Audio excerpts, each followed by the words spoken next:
All right, welcome to episode 69 of Random Thoughts. Thanks for tuning in. We thought today that we would discuss one-trick ponies. Yeah, being a master of one, being a specialist. Yeah. And it applies, I think, from a strength coach point of view. It applies also to athletes. And trainers as well, personal trainers, not just strength coaching. Yeah. Anything in the gym, really. So Can I start? Yeah. People really like to compartmentalize and make things binary. Yeah. Fat is good, fat is bad. Don't eat sugar, do eat sugar. Like put things in and out. It's very comfortable. Eggs are good, eggs are bad. Yeah. What happens in the real world though is everything is the shade of grey. Yeah. Everything is, it depends. Like the poison's in the dose. Yeah. How should I be having protein shakes? Well, it depends. Should I be doing this? Well, again, it depends. One of the big ones that we see a lot of, and there's a lot of articles dedicated to this on men's health and women's health and websites and on magazines like that, is the calisthenics workout, or this thing to get all your goals and achieve all your dreams. So the big one is calisthenics and push-up and bodyweight exercises versus weights, free weights versus machines, Olympic lifting versus plyometrics, stuff like that. Like there was a gym that opened up, and the entire gym was just spinning. That's all they were doing in Corfu. And there's some of those in New York. That's quite a fashionable thing. But yeah, like it's just do one thing. And people say, "Oh, I just do spin." Yeah. Or people, "I just do yoga." It's like you should do a bit of a few different things. Like fitness is not, mono-dimensional. Like, yeah. So I think it's obvious.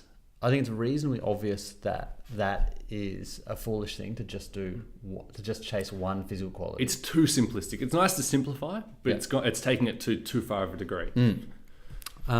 What's less obvious is what you'll see, I think, when practitioners get really obsessed with a thing and treat that tool as they go even further. They get down a rabbit hole within a rabbit hole. Yeah. So Mike, there's full credit to Mike Boyle. I love this example. He talks about in one of his functional strength coach volume 4, I think, and his functional strength coach series just brilliant. You get to see the evolution of his thinking. They're really, really good. Volume 3 or volume 4, he talks about sort of like advice to young trainers, and one of them is don't be a blah blah blah guy. A quotation marks guy. Yeah. And he talks about how the kettlebell people are a bit like that. Like, I'm a kettlebell person. It's all you need is a kettlebell. You can do this with it. You can do that with it. It's like, kettlebells are great. And you go to a kettlebell course, and there's like hundreds of exercises they can do with a kettlebell. Yeah, you can do a whole lot of things with it. But that doesn't, you can do a lot of different things with a toothbrush. But it's fundamentally... Clean your dishes, you can clean the floor, you can clean your car. Yeah. It's not that efficient to clean your dishes. And there are better tools. But he talks about, imagine if someone's coming to renovate your kitchen, and they come in and it's like, I want this. They're like, yep, cool, got it. And he busts out a chainsaw. And you go, what else have you got in your toolkit? No, that's all I need. Just a chainsaw. It does everything. It's like, I can bash it as a hammer. It's like, no, like that's a terrible, terrible idea. But people often, without knowing it, and the kettlebell guys are a really obvious example of that. They stick out a mile because you'll see them doing a whole lot of stuff with that tool. But there are other people that say... TRXs are also pretty bad. TRXs? The TRX course is... You've done it? Yeah. Let's talk about the TRX course. So TRX is a brilliant, any suspension-based trainer. So rings as well, the fitness category? They're just absolutely brilliant because you can scale your load, you can get good pushing movements. There's all sorts of good stuff with them. But in effort to make it valuable, they extend it from effectively, there's probably 5 good TRX things. Inverted row of some sort. Hanging squats and hanging single leg squats, like a reverse lunge type thing. Yep. Stretching your lats. They're really good stretching your lats. Not push-ups. They're terrible for push-ups. It's so funny that the course, someone's complained that because when you do it, because the TRX goes from the problem is it goes up to a V shape at the top, and so when you do the push-up, the straps actually scratch your arms. Across the guns, that's not good at all. And so at the course, someone was like, it's really hurting. And the instructor's like, yeah, that's fine. What you do is just elevate your elbows and do your push-ups like this. And for those listening, I'm elevating my elbows into the position you would use if you want to grind away your supraspinatus. Yeah, so into abduction of 90 degrees. Yeah. Yeah, like the dumbest position you could be in. But it's like, well, we've got that equipment. We have to do it that way. So that attachment to one thing is one methodology or one school of thought. Yeah, crazy. What you actually want to be is you want to be like a Shinto. So Shinto is a Japanese religion, and it's basically a bit of this, a bit of that is kind of the approach. They take what they like from Hinduism, and they take that. Details may not be correct. I did this in year 10 at high school, but I really like the idea of it. Was a really functional religion where you just took the bits you needed and then you put them together in your own little composite of, and that to me that is that's good training. You take you do a little bit of from ollie lifting, you steal a bit from Pilates. So should we do a quick scenic tour of all the things we can think of and think of the good bits and the bad bits? Oh, that's a great idea. So let's start with powerlifting. Okay. Their bench setup is phenomenal. Amazing. That's why we've stolen it. The way they almost wholesale. Their barbell bench press works perfectly for dumbbell and barbell. It's great. And safe. It puts the shoulder in a great position. It allows you to lift a bunch of weight and you're nice and stable. I would say their bench setup with the with the extension dialed back.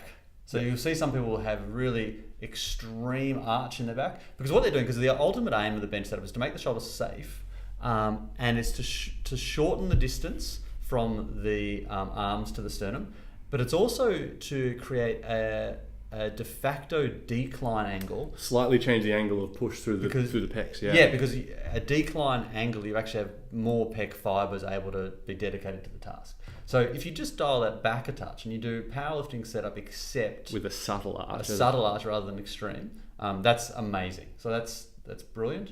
That's the best thing I would steal from powerlifting. Yep. And the screwing the feet into the ground stuff. I think pulling the bar into your back when you squat. Creating lat tension and creating hip tension by tearing the ground and pulling the bar apart on both on the core lift as well. Yep. The grip and rip idea. Yeah. Really, really good. So that's powerlifting. Olympic lifting. Can we jump around? Yeah, let's jump around. I love jumping around. Let's go yoga. The crouching 3. Yeah. It's basically taken directly from yoga. I took those ones and just tweaked them a little bit to make them safe. So like in yoga, people often look at their elbow on the inside on that crouching adductor stretch, and we have the hands on the outside because that means you can't overstretch. Yeah, because you can check that out on our. I'll link the videos for the crouching 3 because when we stretch pre-game with our athletes who play ball sports and competitive sports and tend to be pretty tight, you only want to achieve a little bit of a stretch, just a slight switch off of the restorative stretch. Yeah. If you go to yoga levels and do a full yoga workout, you'll actually fatigue them and put them in a worse spot than initially I just took it straight from yoga, but what I noticed was that kids were getting competitive about who could get their elbow to the ground. Yeah. And I was like, that's not what we want at all.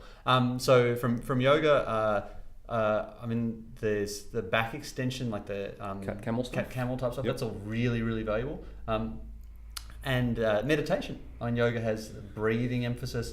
It has some isometric strength emphasis. All these tremendous things. It's just that it's not.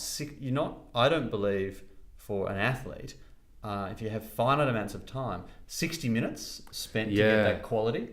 Like that's an overspend of your time. One of the things on the top of my videos to make list is a yoga for athletes video, and it'll be 10 minutes long. Yeah, because if you buy, in terms of spending, if you buy a $10 hamburger for $100, you've overspent by $90. That's very, very obvious that you didn't need to spend that to get that hamburger. Yeah, they would have given it to you for $10, but you would have got all the benefits, but you overspent.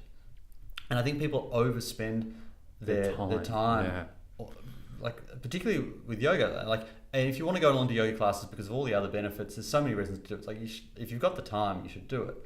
But if you're a busy athlete, probably not. Probably you should get that 10 minutes of stretching, because the next 50 minutes. It's diminishing returns. Yeah. And diminishing to the point, you're already diminishing within that 10 minutes. Yeah. And also some of the other thing with yoga is that it's often tradition based, and so some of the positions are not anatomic. They're not cognizant of modern anatomical knowledge around the ways the knees should twist and bend. I have had a number of people have sore knees and twisted backs, backs and stuff. Last time I did a yoga class, the thing I noticed most was that they were stretching all the posterior chain and strengthening and isometrically holding the anterior chain. So I felt my quads and hip flexors were on fire, and my hamstrings and lower back were loose. Because they're restricted by the fact that they can only work with gravity and land. They don't have actual equipment to pull on. Exactly. When in the real world, for an athlete who sits at a desk and studies or is at college or whatever it might be, they want the opposite. They want to be loosening at the front and tightening and strengthening up the back. Let's go back to ollie lifting. Ollie lifting. Jump back to that. The dumbbell snatch. Yeah. And the power variations. Yeah, the breakdowns. Yeah, so often you see an Olympic lifting or talk to an Olympic lifting purist, and they're all about the full depth version where you lift the bar up and then you catch back into a full squat or do a full depth variation of the exercises. I think you go lighter load, higher speed, and you catch in a higher, safer position. Simplify it a little bit. Yeah, and they're like, no, you can't change it. You've changed the scriptures. It's like, it's not a religion. We can totally change it, make it easier. Because what they don't understand, maybe what they're making a living out of is complexity too. Like if you're an Olympic lifting coach, and we simplify it too much, you negate your own profession. Yeah, it can take an Olympic lifting athlete 5, 6, 10 years to perfect the art because it's such a subtle thing. So like the double knee bend, like that's really counterintuitive. There's so much stuff going on there, but it's like you just take the good bits, which is the power development, the rate of force, the explosiveness. The good bit for sport, not for ollie lifting. Sorry, yes. The good bit because what we want from the Olympic lifting is a way of training and teaching power development that will then transfer onto the court, field, or track. Yeah. So if we've got a couple of athletes who are ready for college that we're teaching Olympic lifting at the moment, all I want is that impulse, that pop of power. Ability to create something out of nothing. Something from nothing, so just pure concentric velocity and power. And then either we catch it or we do just a hang shrug, which I think I love as well. Just the idea of going bang against the weight. And then don't even worry about the catch, because the catch is where most of the danger is. Because you've got finite time. Like we have 90 minutes. And once or twice a week. And we don't want to overspend. So we are spending, 6 minutes within that session on stretching? Yeah, 6 minutes of stretching. 2 minutes of activation. 2 minutes of activation, 10 to 15 minutes of plyometrics / track time. So 10 minutes of movement skill, so linear, lateral, vertical. And so for a total of about 25 in that section. And then about 40 or so in strength and power. And then rehabby stuff. 20 minutes of time and attention, hamstrings, core stuff. But there's no more minutes. Every minute that you spend, every extra minute you spend on stretching, well, that's a minute you've just stolen from power development. Or every minute you spend teaching a broomstick version of the Olympic lift is a minute you stole from actually creating power on something that's easier to teach and more loadable, like a core lift. So it's interesting. Okay, so that's ollie lifting. So the breakdowns are really valuable. Ollie lifting itself is, if you want a hobby that's almost golf-like in its level of complexity and dedication. Do Olympic lifting, for sure. Do you want to talk about gymnastics and calisthenics? Yeah, sure. Because people are like, I'm going to do gymnastics, and there's classes for adults now, and it's great. And a lot of our junior athletes who started doing gymnastics and calisthenics end up being really well-rounded athletes. I think it's great. It's a great place for kids to be. Yeah, I think it's great for kids to start with it. What's the MED though? The minimal effective dose. I don't know. I think it's just a good thing for young people to do as a. I'm gonna give you a definite. I don't know. What do you think it is? If I had my time again, I wish my parents would put me in gymnastics. I would have been rubbish at it, but just body awareness. I think sometimes, depending on the article you read and who the teacher is that you hear from, they'll classify things like push-ups, pull-ups, planks into the calisthenic type area. When you take calisthenic into the gym, less about the body weight stuff, the competition of calisthenics.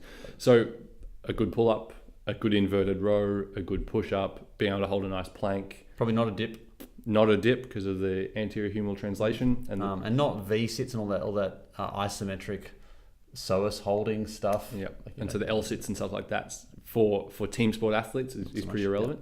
But a good plank, a good push-up, good pull-up. I don't, and certainly not the CrossFit thing of the handstand push-ups. Yeah. Because it just makes it, you found a way to make it really hard because your brain is full of blood. and if you mess it up, You'll die. You'll land on your head. Don't bother with that one. So there's good stuff to be taken from there. Let's talk Pilates. Pilates. So the deep core stabilization stuff is so valuable. Can I tell a story about Pilates? Please. So I had an athlete that I was training maybe 15 years ago, a long time ago, and her sister lived in New York and was training at the most prestigious New York Pilates Institute, and we've been doing it for a year. And they're very competitive sisters. And the athlete that I was working with was doing fundamentally our approach in terms of strengthening stuff. And so she was deadlifting. She had great mobility, great flexibility. She was deadlifting. She was a 56 kilo woman, deadlifting 80 kilos, like a boss, proper chin ups, proper inverted rows, proper seated rows. She was just primo. Full ninja athlete. Yeah, she was actually really, it's a sad story. She's only like 5'6", and she got told as a youngster, you should give up on your swimming because you're not tall enough to be a good swimmer. And she did that. She actually took up flute and become a high level flautist musician. And then in her later years, in her 30s, reignited her love of swimming post having had 2 kids, and was coming in like 3rd at Masters Nationals. Like she was beating people who'd represented Australia. What could have been? But anyway, she's a very dedicated athlete. But her sister was like, you wait till you see my muscles and my blah, blah, blah. Like she was all, I've been doing Pilates, I'm going to, wipe the floor with your core. And then she got over here and Karen just did she's kind of did a bit of, showed off all her back musculature. And the sister was like, because she'd been focused on moving really small weights or very lightly fine motor control software based stuff, which is brilliant as a prelude to doing actual work. Yeah. It's not the end of the game. Yeah, in and most cases. there's a wonderful synergy. Like if you're doing strength training plus some sports Pilates, that's amazing. Yeah, software plus time under tension plus strength and power. And so again, we've stolen from Pilates the things that we like. So the dead bug is very much a Pilates movement. The bird dog, that's Pilates. Glute bridge, I'm pretty sure that started yoga Pilates hybrid. Yep. The emphasis on the multifidus TVA stuff, I think that pelvic floor some credit should go to Pilates for all that. But what we haven't stolen is like the leg flutters. Again, the psoas driving stuff. Tightening the stuff that feels like core if you do enough of them, but it really is just that psoas having to lock the hip down. So it's a matter of just picking and I think if you made a rule, okay, I'm going to pick the top 3 things out of each discipline, you get a really nice total training sandwich. Yeah. And then fitness. So some people say, I'm only doing high intensity intervals. That's all I do. And it's like all I do is bike, or all I do is sprint, or mix it up a little bit. I don't do heaps of high intensity work because it tires me out a little bit more than I'd like for my work day. So I do a pinch of it. So I do a couple of little surges on my run. So I'm actually getting at least a couple of sort of impulses of higher work. But I think take a little bit from each, mix it all in. You've got great training. Yeah, don't be afraid to be a bit of everything trainer, athlete, whatever it might be. You don't have to use one discipline. You can you don't have to use just the mini band for your warm up. Some things are appropriate for the mini band. Some things are appropriate for body weight. Some things are appropriate to be a stretch. Some things should be it doesn't have to be it's an all on the floor warm up. It feels simplistic and it feels kind of cool that you've got everything into one. But if you've compromised the quality of a certain thing you're chasing to simplify and to make it kind of pretty, then your program suffers. Yeah, you definitely want to have the best. You want the best of everything. You don't want all of one thing. You want the best of everything. Nice. It's catchy-ish. No, that's the thing is people want catchy, but catchy is not the answer. No, results are the answer. Yeah, results are the answer. That's catchier. That's a little bit catchier. Cool. All right. Thanks for tuning in. You'll find all the show notes down below. It won't be a huge amount for this one, unfortunately. No, it's probably going to be a light show note load. So it'll just be really the warm up 2.0 stuff, because I think that's a great example of where we've mixed in from a warm up perspective the best of each little bit. And I think I've got a video on Olympic lifting versus plyometrics, which kind of further further build on this concept. We didn't talk about plyos. Oh yeah, Plyos are good once you've learnt to land. Don't start them. Don't start taking off before you can land. and get strong first. Get strong first, or get a bit strong first, then Yeah. start. And scale them. Start slow. Not many of them. Like start slow and don't do plyometrics slowly. But don't Start with low volume, low frequency. Yeah. And build from there. Yeah. And don't be jumping off things. That's a whole other video. For another time. Well, I think we'll leave it there. Thanks, guys. Cool.